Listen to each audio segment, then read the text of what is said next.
السلام عليكم ورحمة الله وبركاته. ازيكم يا جماعة؟ عاملين ايه؟ يا رب تكونوا بخير.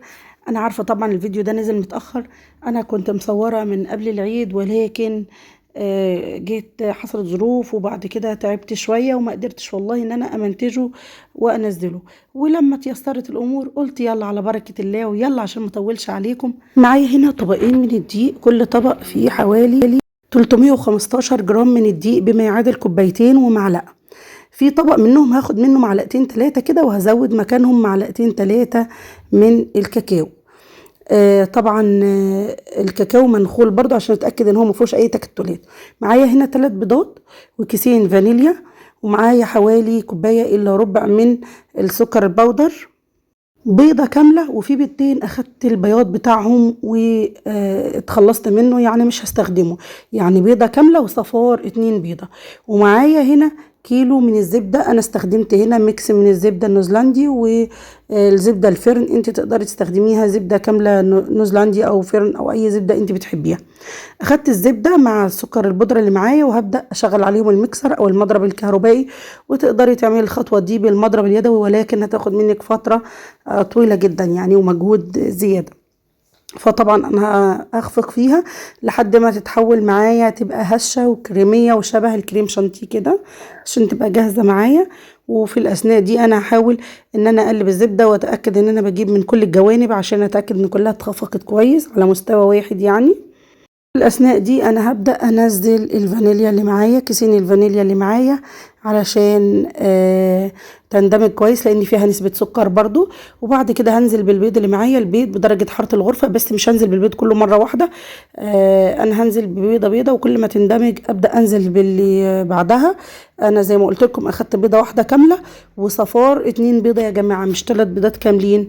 وطبعا لو انت عاوزاه، أنا هنا عاوزاه ناعم جدا، علشان كده أخدت صفار بيضة واحدة، صفار بيضتين عفوا، وبيضة كاملة. لو انت عاوزاه وسط هتحطي بيضتين كاملين وصفار بيضة واحدة. طيب لو انت عاوزاه ناشف جدا ويستحمل معاكي ويقعد وقت طويل، ممكن تعملي 3 بيضات كاملين. 3 بيضات كاملين. هنا ده شكل الزبدة والسكر بعد ما اتخفقوا معايا، وكمان البيض. هبدأ اقسم الخليط اللي معايا ده لجزئين. زي ما انتم شايفين معايا كده، هبدأ اقسمه لجزئين بالتساوي، علشان اخد جزء احطه مع الدقيق الابيض وجزء للدقيق اللي فيه كاكاو، علشان يبقى معايا نكهتين من البيتي فور. طبعا هبدأ ان انا اقلب فيهم عادي، مفيش اي مشاكل، مش خايفة ابدا من التقليب لحد ما تجمع معايا كده. في الاول هتحسي ان العجينة مش طبيعية ومش ملمومة كده، بس مع الخفق هتتلم معاكي عادي. انا مش خايفة ابدا من التقليب لان العجينة عندي ما فيهاش اي سوائل، فمش هتنشف معايا او تعضم، فمش قلقانة، هقلبها زي ما انا عاوزة يعني. في الاثناء دي انا مشغله الفرن يا جماعه، علشان بعد ما اخلص هختبر واحده كده واشوف القوام معايا عامل ازاي. طيب انا خلصت الجزء الاولاني، وبعد كده نزلت ببقيه الزبده اللي كانت مخفوقه معايا والجزء اللي فيه الكاكاو، علشان برضو اعمل البيتي فور اللي بالكاكاو. جهزوا معايا واحطهم في طبقين بالشكل ده كده، وتدخلهم التلاجة يهدوا نص ساعة ولا حاجة. التلاجة مش الديب فريزر. ده التيب اللي انا هستخدمه مع كيس الحلواني. هبدأ طبعا اقلب العجينة كويس جدا، وبعدين اخد في كيس الحلواني واتأكد ان مفيش هوا في الكيس. وطبعا الصينية اللي معايا هستخدم صينية ألمونيوم زي ما انتم شايفين كده، وابدأ اشكل الشكل الاساسي واللي كلنا بنحبه، المدور، شكل الوردة او النجمة ده. و يعني اراعي ان يكون في تباعد بين البتفورية والتانية، علشان لو فرش شوية مني. انا طبعا اختبرته في طبق ألمونيوم صغير كده، الفرن كان سخن، ودخلت واحدة واتأكدت ان هي ما فرشتش. لو انت حسيت ان هو بيفرش معاكي بتزودي معلقة دقيق والدنيا تمام، مفيش مشكلة يعني. طبعا ببدأ بصباعي كده بالراحة خالص، بهندم شكل البتيفورية من فوق، علشان مش عاوزين البسبوسة اللي باينة فوق دي كده. وبعد كده بدخله الفرن على رف اوسط، درجة الحرارة تبقى عالية جدا علشان ما يسحش او يخرج السمنة بتاعته معاه. وده طبعا في اول 3 4 دقايق. بعد كده بهدي النار وبخليها متوسطة، وبيفضل معايا في الفرن لمدة 12 دقيقة بالكتير. مش هيقعد اكتر من كده، هو ما بياخدش لون قوي يعني. اول ما ياخد الشكل اللي انتوا شايفينه ده كده، ويبقى لونه ذهبي على خفيف من تحت، ولونه ما بيتأثرش من فوق. لو حباه طبعا ان هو ياخد لون من فوق، انا بعمل يعني جزء كده وجزء كده علشان يعني يبقى على مناسب كل الاذواق يعني. طيب انا خلصت اللي بالفانيليا، ودلوقتي بعمل اللي بالكاكاو. وما انساش احط قطعة صغيرة من اللي بالفانيليا في الصاج في الجنب علشان اعرف تسوية اللي بالكاكاو، وابقى كده اتأكدت ان هو استوى، لان طبعا مش هيبان عليه لون علشان هو بالكاكاو. فبفضل ان انا احط قطعة كده في الجنب، اول ما بتاخد اللون اللي انا حباه بخرج الصاج وكده يبقى جاهز معايا، مفيش مشاكل. شايفين الفراغات يا جماعة اللي في البتفوراية من تحت؟ جميلة جدا. انا ده التيب، انا رجعت اوريه لكم مره تانية اللي انا استخدمته في معظم الاشكال اللي معايا، علشان لو حبيتي ان انت تجيبيه تعرفي شكله.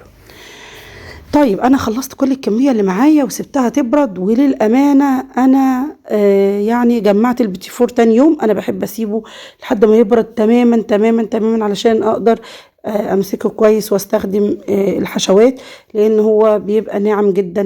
زي ما قلت لكم انا استخدمت 2 زفار بيض وواحده بيضه كامله. اللي واخده مشبحه شويه في الالوان دي هي انا كنت حطاها مع في الاكياس الحلواني اللي هي بالكاكاو، فاخدت اللون الجميل اللي بره ده.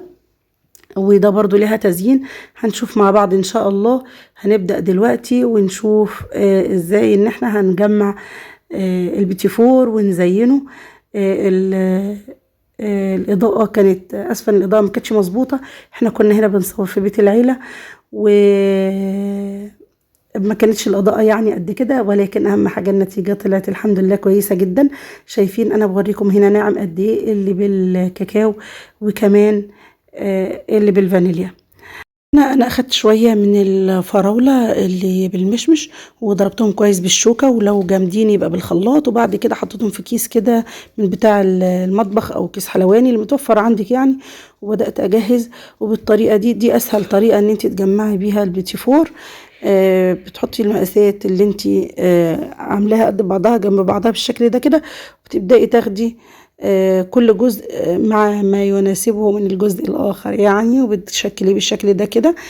هنا أنا أخدت جزء من الشوكولاتة كده أو كمية من الشوكولاتة، حطيت عليها معلقتين من الزيت وحطيتهم على بخار مية في حاجة يعني أقل من السلطانية في الحجم، وسبتها على النار هادية وقلبتها من وقت للتاني وسلت معايا. وبالشكل ده بدأت اخد قطع البيتي فور وانزلها في الشوكولاته كده واصفيها بالشوكه كويس واطلعها. انا هنا طبعا حاطه اكياس من اللي هي بتاعه التلاجة كده على صينيه وخرجتها عليها، وطبعا جزء تاني ما حطيتش عليه فورماسيل او سبرينكل، حطيت عليه شوكولاته بيضه علشان يبقى شكله كلاسيك كده وجميل اللي ما بيحبش الحاجات الملونه يعني. وبدات ازين بقى بنص فستق، نص بندق، اي حاجه. وكمان عملت بيتي فور بالشوكولاته البيضاء علشان شوشو حبيبتي، وبدات ازينه بالخطوط من الشوكولاته السمراء. وطبعا التزيين ده حاجه ترجع لك انت تبدعي فيه احسن مني ان شاء الله. كمان ممكن تعملي اللي بالشوكولاته تحشيه نوتيلا. انا حليتها بمعلقه واحده بس من الميه علشان اقدر ان انا يعني اتحرك بيها. وكمان ممكن تستبدلي الميه بمعلقه من الشوكولاته اللي انت دوبتيها معاكي على النار، وبرده بتلزقي بيه البيتي فور. ده شكله النهائي. اتمنى يكون عجبكم، وارجوكم لو كنتوا وصلتوا معايا لحد هنا وعجبكم الفيديو ما تنسوش تعملوا لايك وشير وتشتركوا في القناة، ويا ريت كومنت لطيف منكم كده علشان يشجعنا. واشوفكم على خير في فيديو جديد مع وصفات من مطبخ أميرة. دمتم في رعاية الله.